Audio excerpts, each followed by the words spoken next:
Hi guys, good morning. So this is my day 3 in Boracay. So ngayon, magbabrunch ulit ako. Pero ngayon, dito sa first hostel ko, magche-check out na ako kasi 2 nights lang yung binuko dito. Tapos, magbabrunch ako, maghanap ako sa magbabrunch. Pero yung next na tutuloyin ko is dun sa La Fiesta para beachfront. So kapag nandun ako, makikita ko yung sunset. Sana may sunset mamaya and sunrise din kinabukasan. So 1 night lang ako dun. Then after, lilipat naman ako sa iba kasi gusto ko lang mabili yung may veranda sa accommodation mo. Ayun lang, magpe-prep na ako para maka-check out na lang mamayang 12 tapos makapag-lunch ako. So 2 PM pa yung check-in ko dun. So maghihintay na ako dun sa resto na kakainan ko. So ayun lang ang update. Bye-bye!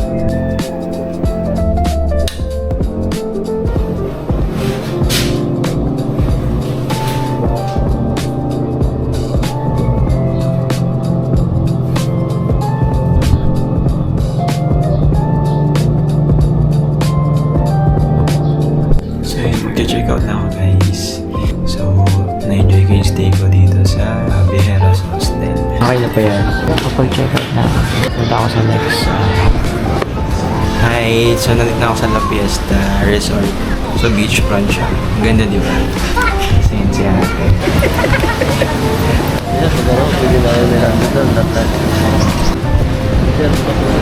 Sige po. Punta na ako dun sa room ko guys. Kain na ako. Room na ako. Meron pa darating? Oo, dalawa ka. Hindi na ako na doon. Ito lang pala siya. Yung kama ko sa may bangin ko siya. Ay, nandito na po yung susi. Opo, din po. Thank you ate. Sige po. May kailangan sa baba na lang sila. Yes po, thank you. Guys, ito na yung room ko. So, start tayo sa CR. So, ayan, may tabo. Siyempre, dapat may tabo. Pilipinas. Wala namang multo dito. Ayan, sobrang simple lang naman. Pero kasi, ang binaratot talaga dito. Ayan, meron siya isang mini ref. Ayan, malagayan. So, ito muna yung mga gamit natin dito. Ay, putya. Laptop. So, ayan, merong cabinet. Ito, ang dami. Ang laki. So, ayan yung kama niya. Ang dami mga lagay.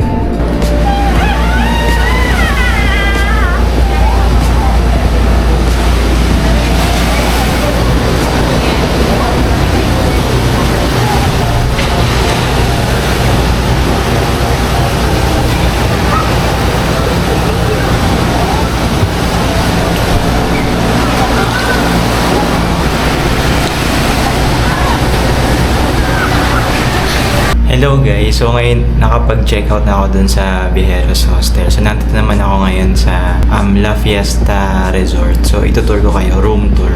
So ayan siya. So napaka-simple lang naman, diba? Makita nyo, merong ref, may TV. Sana malinaw yung channel. Pili ko, malalabo yan. Ito na yung mga gamit. So yun yung kama. Balid daw, parang double siya or queen size na bed. Tapos may 2 sets of may rose and 2 sets of bath towel. Tapos, and may sabon na din. Bath soap. Tapos may tissue. Oh, pwede ko pa ito iuwi. Setting susi ng room. Tapos, nakita mo naman, may pintana. Tapos, best part na to, ito. Ito yung binuko talaga. Ayun. Ganda niya. Oh, guys. Ayun o. Beachfront. Beachfront. Ayun o. Oh, ang ganda o. Tambay-tambay. Aura-aura o.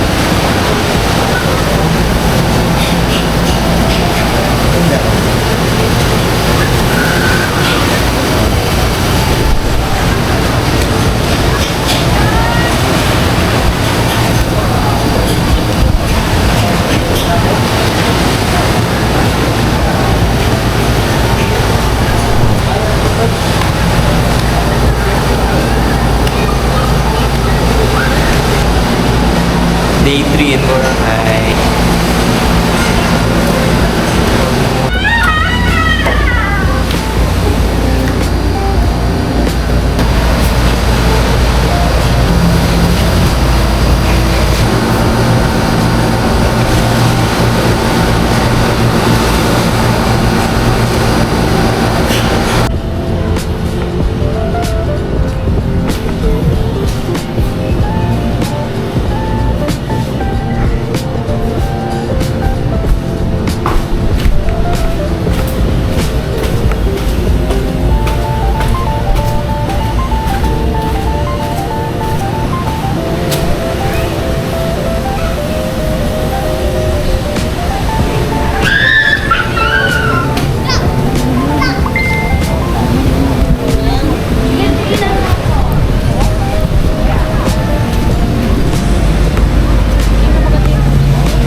Kano kuya po ng donut? Isa nga po nito, tsaka ito. Isang cheese bread, Opo. isang munggo. Opo. Kano po? Saan po isa, sir? Take dito. Dati dali kami pinawaki box, sa party kami ha. Oo. Dapat nagbigay, 3.8.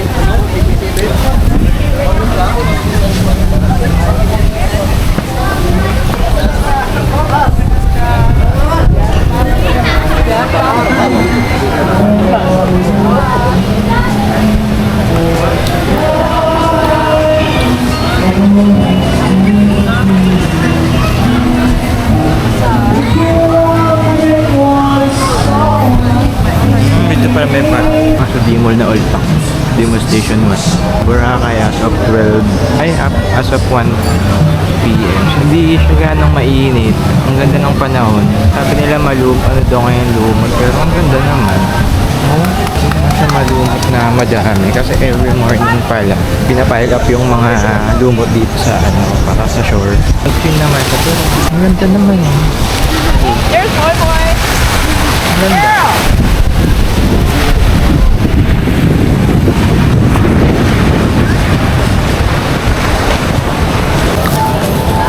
Sarap ng munggo. Ito na lang lunch ko. Lala ko pera.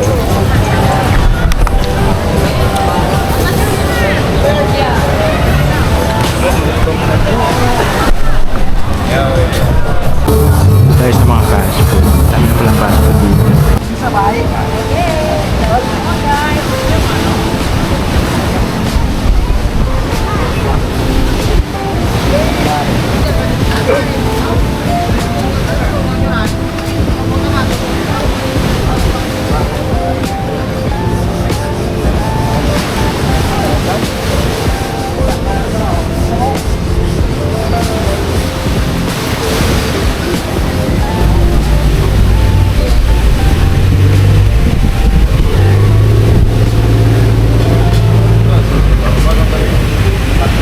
Kaya meron ng Jory po. Meron, sir. Isang apo. 80.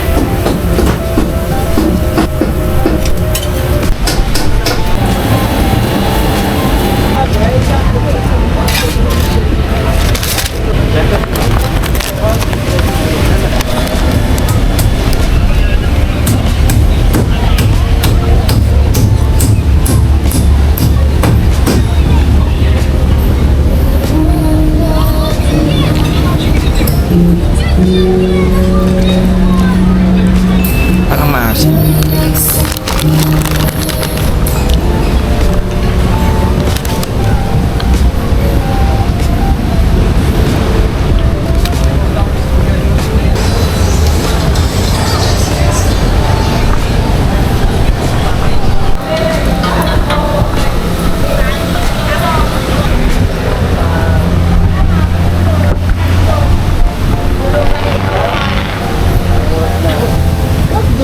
Hindi na pwedeng matalab na lang.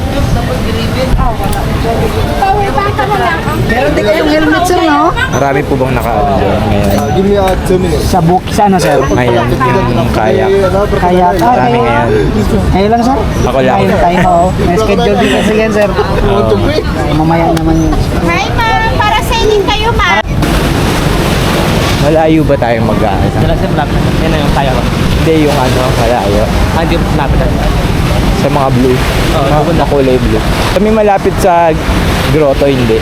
Malayo yun. Malayo, ano. Si Kuya yung guide ko para sa Crystal Kayak.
330. 330. Dito rin kayo yan sasakay. Meron din silang speed po. Libre na po yan. Nakasama na po doon. Yes po. Yung scuba diving mahal talaga yan, ano? Ali, ano na kayo sa scuba? Di pa po. Depende kasi sir, meron akong mga friend na parang nasa 1 to po. Balak po bukas eh, per person po. Kahit po di sanay mag-ano. Kahit di pa po sanay, first time pa lang. Kasi may ano naman sir. May magtuturo po. So, ano muna kayo, waiting muna kayo dito ng mga 30 minutes. After po ng 30 minutes, diretso po tayo, 45 minutes po kayo nasa lahat. I-guide naman po kayong drivers po niya. Sino pagtanong ko, 2,000. 2,000. Pero ilan kami doon? Ilan kami nung i-guide niya? Yung ano po natin sir, Yung mag-guide po. siya po yung mag-guide sa inyo sila. Ano matas. Ilan kami po yan? Siguro depende sir, kung mayroon kayong mga ka-joiner na kasama. Minsan, isa pag lang. solo kayo, solo trip kayo. Napagtanungan ko kasi dalawa lang daw yung ano niya. 2K kami per person. Per person. Oo, dalawa lang kami i-guide niya. Dalawa square kasi sir, sleep kayo. Kasi yung ano nila sir sa diving, so bawat isang tao kasi nun is may guide talaga. Bawat isa. Yes, bawat. Kunyari kayo, yes. So, Kasi pagka nagpunta kami doon, tigi-tigi isang guide niya. yes po. So mayroon kayong isang instructor, tapos mayroon din po yung kasama niya. Pero sa group pictures, dalawa lang kayo dun. Pictures and then... Ay, yung re-receive namin na soft Yes. copy, Oo, lahat po. hindi pwedeng solo. Or may additional din. Ay, wala na sir. Mayroon kayong additional na pabayaran din sa video. Din lang talaga. Pero dalawa kami mag-picture. Pero yung sa ano sa picture nyo, kanya pwede kayong solo, picturean sa video eh. Ayun. Yes, hindi kasama doon yung instructor. So yung instructor, siya lang yung nag-guide sa inyo para kung ano yung gagawin nyo sa plan nyo. Kasi kuya, magpaparaw ako bukas 4 PM. Anong oras ba? Ano? Hindi Pwede. po sa inyo kung anong oras. Kahit anong oras naman sila.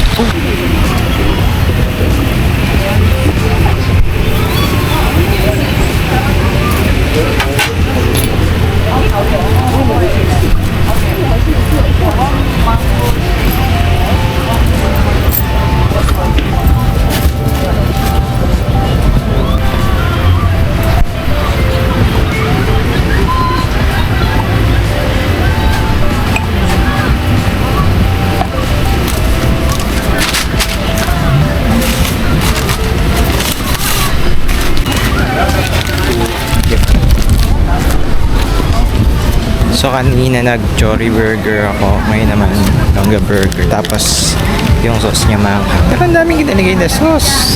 Sa may matamis, parang konti lang nilagay niya na sauce. Hindi pa naman ako maano sa maka. Kaya hindi ko maano. Ayan siya.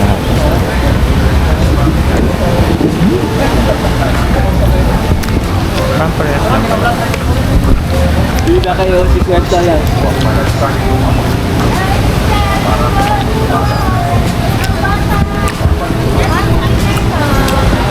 Yung room ko, ayun no, pataas yung may veranda sa pangalawa. Ayun. Ito lang yung beach. Ito lang ako sa beach. Mahiyo ako.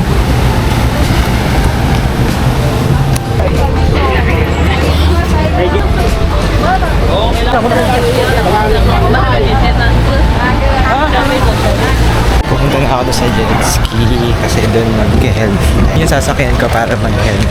So yun, ako lang mag-isa. Walang ganong nag-helmet dive, kuya. Wala daw ganong nag-helmet dive. Wala. Ay, kukunin mo ba ito, kuya? Mamaya sir. Mamaya pa pala.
gwapo na yan, sir.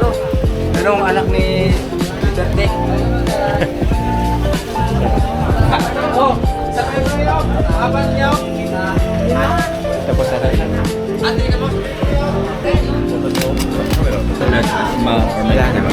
Sir, yung helmet na big sir, hindi ka lalangoy. Maglalakad ka lang. So, mamaya sa baba.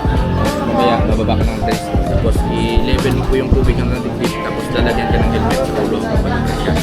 So, yung helmet na yun is mabigat pag nandito sa taas. Pero pag sa tubig, lalagyan siya mga dalawang lang. Then, start mo sa hagdan. Pagkalagay ng helmet, itaw ka sa hagdan. Then, hawakan yung harap ng helmet. Isang kamay. Tapos, hawakan mo ni Tybers, dahan-dahan yung ibababa ni Tybers hanggang makarating sa buhangin. Hawakan ko siya. Hawakan mo ni Tybers, tapos bababa ka ng dahan-dahan pa. Lalakad lang sa akin. Maglalakad ka. Then sa baba, kailangan natin ng signal. Ito yung okay. Tapos kung yung problema, shake mo lang yung kamay ng ganito. Turo mo na lang kung saan yung problema para makasasa ni Tybers. Ito yung akyat. So yan po yung tatlong design, huwag mo na kalimutan. Then the rest, Tybers na masasa nito like bag, photo, lapit, picture, video, remote, tayo. Tapos mamaya habang pinababa ka ni Tybers kasi may pressure po kasi sa tubig 10 meters. So kailangan yung ma-release yung tenga.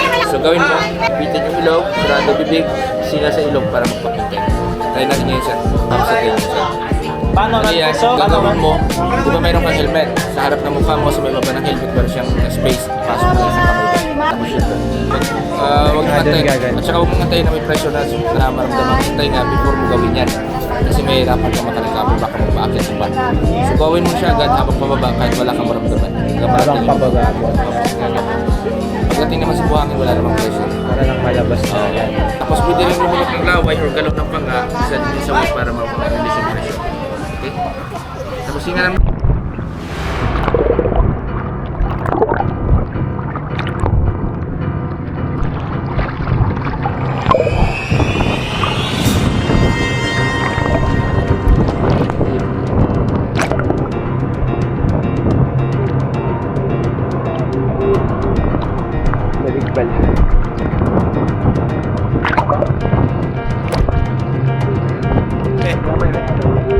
May time ko yan. Oo, may bago.